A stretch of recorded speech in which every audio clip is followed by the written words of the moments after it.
Militer Indonesia tak main-main. TNI pukul mundur Israel yang serang Palestina. Kopassus selamatkan bocah Palestina. TNI unggul banyak dari Zionis.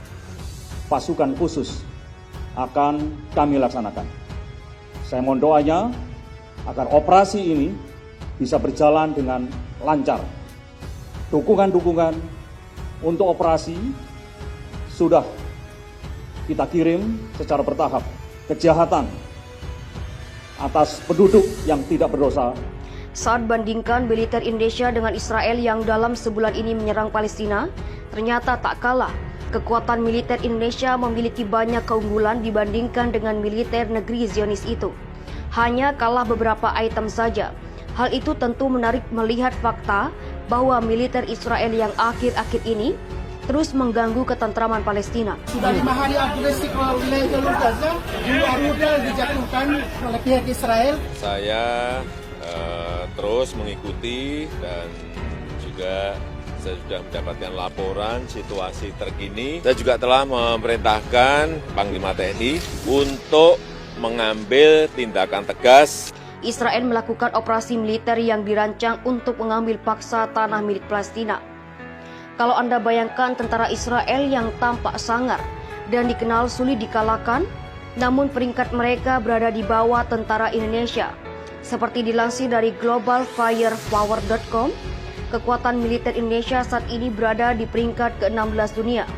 Sedangkan Israel menduduki peringkat ke-18, 2 tingkat di bawah prajurit Indonesia. Peringkat ini diurutkan berdasarkan kekuatan militer potensial dengan menggunakan lebih dari 50 faktor individu untuk menentukan skor power index. Jurid baret merah yang saya banggakan. Komando! Oleh sebab itu, saya perintahkan kalian untuk menjaga negara dan bangsa ini. Berani, tegar, dan berakhir. Komando! Dalam hal ini, Power Index menyoroti kekuatan militer, keuangan, logistik, dan geografi negara. Dalam hal peringkat kekuatan militer dunia, Israel sendiri selama ini selalu kalah dari Indonesia. Ada beberapa faktor yang membuat kekuatan militer kita jauh lebih unggul dibandingkan Israel. Pertama, karena Indonesia adalah negara besar dengan populasi penduduknya mencapai 260.580.739 jiwa. Sedangkan Israel hanyalah negara kecil dengan jumlah penduduk sebanyak 8.299.706 jiwa. Negara dengan populasi besar akan mendapat keuntungan ketika berada dalam situasi genting. Karena kekuatan militer negara tersebut akan bertambah seiring bermunculnya militer sukarelawan, tentu saja ini membuat militer Israel tak akan mampu menandingi kekuatan Indonesia. Tidak hanya itu, Indonesia juga menang dalam jumlah personel militer yang mencapai 975.750 termasuk tentara aktif dan personel cadangan. Militer Indonesia ternyata pernah memukul mundur militer Israel. Anggota TNI dari Kopassus juga pernah menyelamatkan seorang bocah Palestina dari Israel.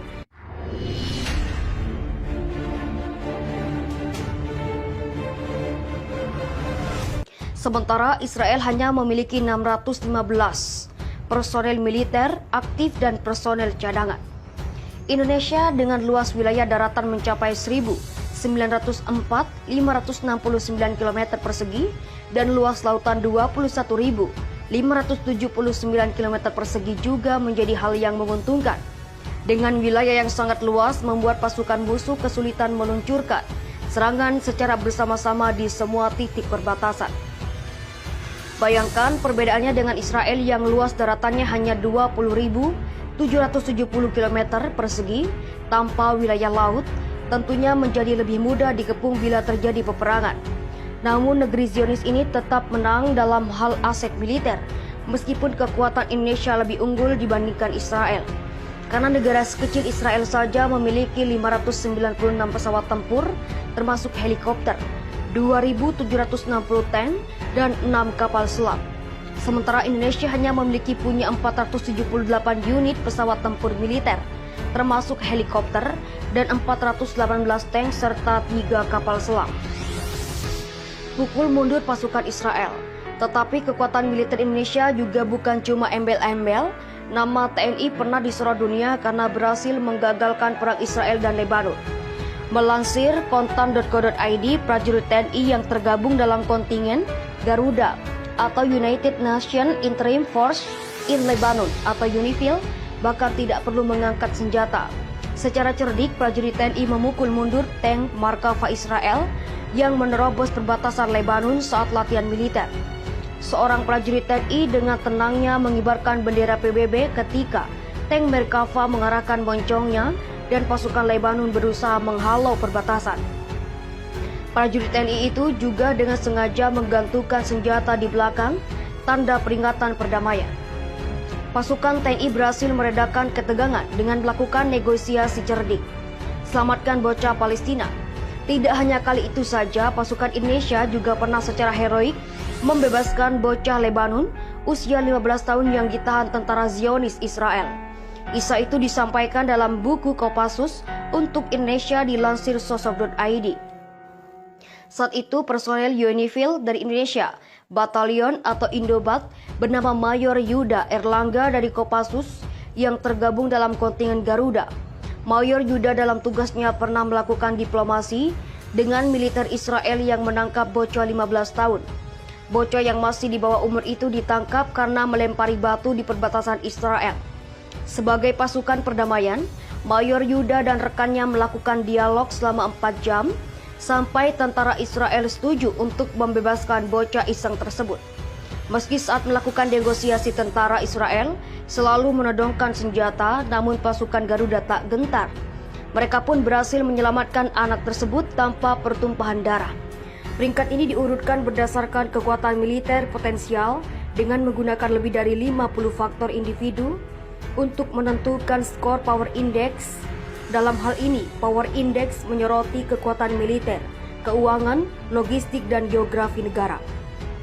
Dalam hal peringkat kekuatan militer dunia, Israel sendiri selama ini selalu kalah dari Indonesia. Ada beberapa faktor yang membuat kekuatan militer kita jauh lebih unggul dibandingkan Israel. Pertama, karena Indonesia adalah negara besar dengan populasi penduduknya mencapai 260.580.739 jiwa. Sedangkan Israel hanyalah negara kecil dengan jumlah penduduk sebanyak 8.299.706 jiwa. Negara dengan populasi besar akan mendapat keuntungan ketika berada dalam situasi genting, karena kekuatan militer negara tersebut akan bertambah seiring bermunculannya militer sukarelawan. Tentu saja ini membuat militer Israel tak akan mampu menandingi kekuatan Indonesia. Tidak hanya itu, Indonesia juga menang dalam jumlah personel militer yang mencapai 975.750, termasuk tentara aktif dan personel cadangan. Indonesia dengan luas wilayah daratan mencapai 19.569 km persegi dan luas lautan 21.579 km persegi juga menjadi hal yang menguntungkan. Dengan wilayah yang sangat luas membuat pasukan musuh kesulitan meluncurkan serangan secara bersama-sama di semua titik perbatasan. Bayangkan perbedaannya dengan Israel yang luas daratannya hanya 20.770 km persegi tanpa wilayah laut. Tentunya menjadi lebih mudah dikepung bila terjadi peperangan. Namun negeri Zionis ini tetap menang dalam hal aset militer. Meskipun kekuatan Indonesia lebih unggul dibandingkan Israel, karena negara sekecil Israel saja memiliki 596 pesawat tempur, termasuk helikopter, 2.760 tank, dan 6 kapal selam. Sementara Indonesia hanya memiliki punya 478 unit pesawat tempur militer, termasuk helikopter dan 418 tank, serta 3 kapal selam. TNI pukul mundur pasukan Israel. Tetapi kekuatan militer Indonesia juga bukan cuma embel-embel. Nama TNI pernah disorot dunia karena berhasil menggagalkan perang Israel dan Lebanon. Melansir kontan.co.id, prajurit TNI yang tergabung dalam kontingen Garuda atau United Nations Interim Force in Lebanon atau UNIFIL bahkan tidak perlu mengangkat senjata.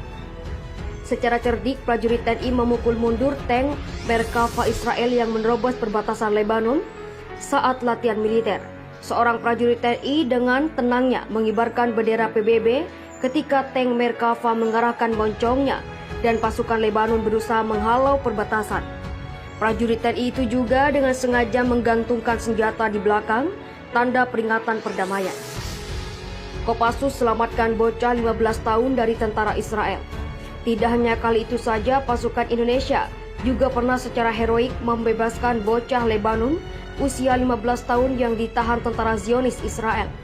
Kisah itu disampaikan dalam buku Kopassus untuk Indonesia, dilansir sosok.id. Saat itu personel Unifil dari Indonesia, Batalion atau Indobat, bernama Mayor Yuda Erlangga, dari Kopassus yang tergabung dalam kontingen Garuda. Mayor Yuda dalam tugasnya pernah melakukan diplomasi dengan militer Israel yang menangkap bocah 15 tahun. Bocah yang masih di bawah umur itu ditangkap karena melempari batu di perbatasan Israel. Sebagai pasukan perdamaian, Mayor Yuda dan rekannya melakukan dialog selama 4 jam sampai tentara Israel setuju untuk membebaskan bocah iseng tersebut. Meski saat melakukan negosiasi, tentara Israel selalu menodongkan senjata, namun pasukan Garuda tak gentar. Mereka pun berhasil menyelamatkan anak tersebut tanpa pertumpahan darah. Israel usir paksa warga di Sheikh Jarrah, Palestina minta Indonesia turun tangan. Kedutaan besar yang diduduki oleh pemukim Israel, Palestina meminta pemerintah Indonesia dan masyarakat internasional untuk melakukan intervensi dan mencegah terjadinya pelanggaran hak asasi manusia oleh Israel tersebut. Pengusiran Sheikh Jarrah adalah salah satu contoh kolonialisme pemukim Israel yang bertujuan menciptakan mayoritas dan supremasi Yahudi tidak hanya di Yerusalem Timur tetapi juga di seluruh Palestina dengan mendirikan pemukiman khusus Yahudi yang terpisah. Demikian disampaikan Kedutaan Besar Palestina dalam pernyataannya Senin 10 Mei 2021. Palestina meminta bantuan dari Indonesia dan dunia internasional menggunakan hukum-hukum internasional yang berlaku untuk menindak Israel yang mencegah pengusiran pengungsi Palestina kembali terjadi. Kami memohon pemerintah Indonesia dan semua pendukung Palestina yang merdeka untuk turut campur tangan dan mengaktifkan mekanisme hukum internasional dan hukum kemanusiaan untuk membuat Israel mempertanggungjawabkan pelanggaran yang terus-menerus terhadap warga sipil Palestina dan jamaah di Masjid Al-Aqsa. Lanjut pernyataan itu, komunitas internasional harus mengambil langkah yang diperlukan untuk menghentikan pelanggaran hak asasi manusia dan kejahatan perang yang dilakukan Israel. Sheikh Jarrah adalah rumah bagi 2.800 pengungsi Palestina yang dari rumah asal mereka selama peristiwa Nakba pada 1948. Pada 1956, perjanjian antara Yordania dan Badan Pengungsi Palestina atau PBB UNRWA menjanjikan perumahan dan tanah bagi para warga Palestina tersebut di Sheikh Jarrah. Keluarga para pengungsi itu semestinya menerima sertifikat kepemilikan setelah 3 tahun, tetapi hal itu tidak pernah terjadi karena Israel menduduki Yerusalem Timur sebelum sertifikat kepemilikan itu terwujud. Pengusiran di Sheikh Jarrah telah memicu bentrokan di Yerusalem, menyebabkan ratusan orang terluka. Ketegangan antara Israel dan Palestina yang meningkat di Yerusalem telah menimbulkan kekhawatiran akan konflik yang lebih serius, mendorong PBB meminta semua pihak menahan diri.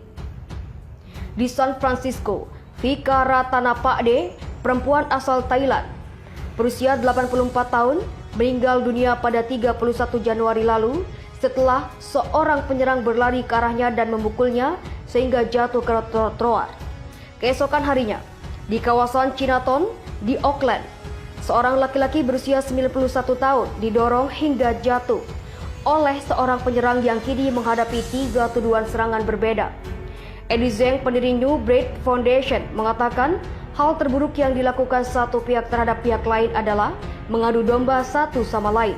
Kita juga perlu meminta pertanggungjawaban sistem dan pemerintah terhadap kegagalan mereka menangani supremasi kulit putih dan rasisme sistemik yang terus melanggengkan anti warga kulit hitam dan anti Asia dan menggunakan kami sebagai kendaraan. Tetapi benar-benar berupaya menciptakan peluang terjadinya keterlibatan dan pemulihan lintas budaya, ujarnya. Direktur SB Alliance for Sustainable Economy EBESI, Saabir Loket mengatakan saat ini saudara-saudari dan tetangga kami yang berasal dari Asia mengalami kepedihan. Akar penyebab kejahatan dan aksi kekerasan ini sebenarnya karena kurangnya sumber daya. Demonstran di Cinaton mengatakan kebencian dan aksi kekerasan terhadap warga Asia telah terjadi selama beberapa bulan ini dan harus ditangani. Saya telah melihat semua hal yang terjadi di media sosial, serangan terhadap warga lansia, melihat mereka luka-luka, melihat mereka dirampok, sungguh menjijikkan melihat semua insiden ini. Saya jadi bertanya, mengapa tidak ada yang dilakukan untuk mengatasinya, ujar aktivis komunitas Amerika Keturunan Asia Jojo Au.